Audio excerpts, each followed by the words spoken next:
Hello guys, dans cette thématique de foi et prospérité, d'ailleurs au passage j'espère que vous allez bien et que vous êtes prêts pour la vidéo du jour. Dans cette thématique de foi et prospérité, nous allons parcourir l'histoire de Salomon, avec comme précision, avec comme objectif d'avoir plus de développement, d'avoir plus de discernement et de compréhension sur votre capacité à être précis dans vos demandes, de savoir ce que vous voulez avec précision. Vous savez, tous les grands hommes de la Bible ont toujours su ce qu'ils voulaient avec précision. Dans le cas de Salomon, Salomon allait effectuer des sacrifices, un grand sacrifice de 1000 holocaustes. On reviendra bien plus tard sur cette notion de sacrifice, d'alliance. C'est juste dingue parce que le sujet du sacrifice réveille le Seigneur. Incroyable. Il fait ce gros sacrifice. Ok? Et le Seigneur dit quoi? Dans 1 Roi, chapitre 3, verset 5. Après le sacrifice, il est écrit « À Gabaon, l'Éternel apparut ». On peut compter sur les doigts de la main le fait que le Seigneur soit apparu à certains personnages de la Bible. À Gabaon, l'Éternel apparut en songe à Salomon pendant la nuit. Et Dieu lui dit « Demande ce que tu veux. Demande ce que tu veux. » Si je te pose la question là, tout de suite, qu'est-ce que tu veux? Où tu te vois dans 2 ans? Où tu te vois dans 5 ans? Est-ce que tu seras capable de me répondre avec précision? Où tu te vois dans 50 ans? Dans 20 ans? Est-ce que tu seras capable de répondre avec précision? Le Seigneur demande ce que tu veux et je te donne. Qu'est-ce qui déclenche ça? C'est le sacrifice. Mais j'entre pas dedans parce que c'est pas le sujet. C'est un sujet très important. Mais le focus sur lequel je veux qu'on soit, c'est demande ce que tu veux. Salomon répondit, tu as traité avec une grande bienveillance ton serviteur. David, mon père, il pose le contexte. Ok? On revient toujours à la même chose. Tu as béni David, tu as béni mon père, etc.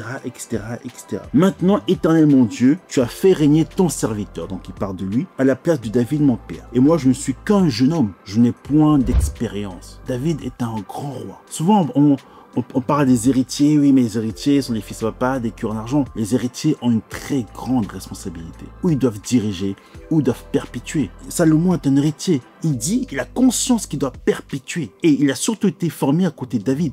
Donc il a la conscience concrète, exhaustive du prix qu'il a payé. Et il dit, je n'ai point d'expérience. Parce qu'il faut diriger un peuple. Je n'ai point d'expérience. Donc il demande, ton serviteur est au milieu du peuple que tu as choisi. Peuple immense qui ne peut être ni compté ni nombré à cause de sa multitude. Et là, il demande, accorde donc à ton serviteur un cœur intelligent pour juger ton peuple, pour discerner le bien et le mal, car qui pourrait juger ton peuple, ce peuple si nombreux. On peut voir à travers ce passage que Salomon était déjà très prospère. Il lui aurait demandé l'argent. Si je te demande ce que tu veux, tu vas me dire, ouais, je veux 1 million d'euros dans mon compte. Il n'a pas fait.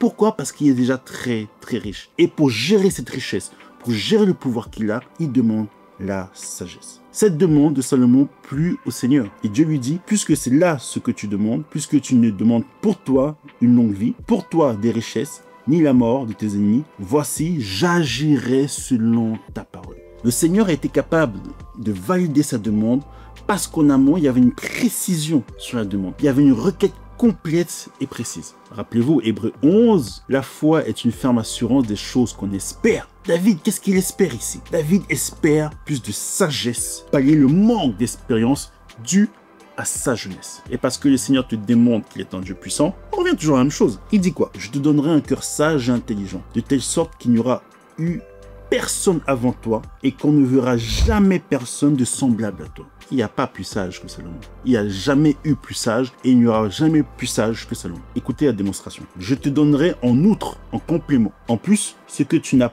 pas demandé, des richesses, de la gloire, de telle sorte qu'il n'y aura pendant toute ta vie aucun roi qui soit ton pareil. Et si tu marches dans mes voies, en observant mes lois et mes commandements, comme l'a fait David ton père, je prolongerai tes jours. Pourquoi le Seigneur lui donne la richesse? Parce que, rappelez-vous, on l'a vu dans mon podcast sur les finances, la richesse, c'est la domination. Avec la richesse, on parvient à dominer le secteur, à dominer un territoire, à dominer un peuple. Il valide la requête concernant la sagesse que Salomon a demandé et il donne en outre en substance la démonstration des choses que tu n'as même pas imaginées. Il dit, tu seras immensément riche. Le but de ce podcast aujourd'hui est de te dire, il faut que tu puisses savoir avec précision ce que tu veux, ce que tu attends. Si tu ne sais pas ce que tu veux avec précision, fais cet exercice demain, cette semaine. Parce que si demain le Seigneur descend, te consulte au songe, te parle en songe et te dit qu'est-ce que tu veux, tu ne sauras pas répondre, donc tu ne seras pas prêt. Et je pousse même le truc plus loin. C'est que si tu ne sais pas ce que tu veux, tu es dans cette incapacité de détecter une opportunité. Tu es dans cette incapacité de discerner si une opportunité est bonne ou mauvaise. Parce que une opportunité qui semble bonne, même si elle est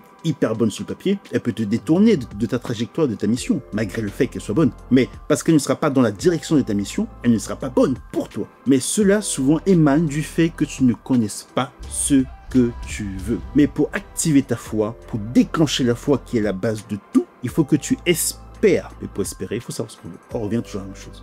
Comme Salomon. Avant même d'appliquer les lois de la prospérité pour dire comment je fais pour déclencher, pour faire en sorte que ce que je veux se matérialise, il faut savoir ce que tu veux. C'est le début de tout. Il faut savoir ce que tu veux. Et je te pose cette question simple aujourd'hui. Qu'est-ce que tu veux? Qu'est-ce que le Seigneur attend de toi? Quels sont tes dons et talents? Quelle est ta mission? Et qu'est-ce que tu veux? Je te laisse avec ça. Fais le point. Fais cette introspection. Et c'est urgent, urgent, urgent de savoir ce que tu veux avec précision. Je te dis à très bientôt.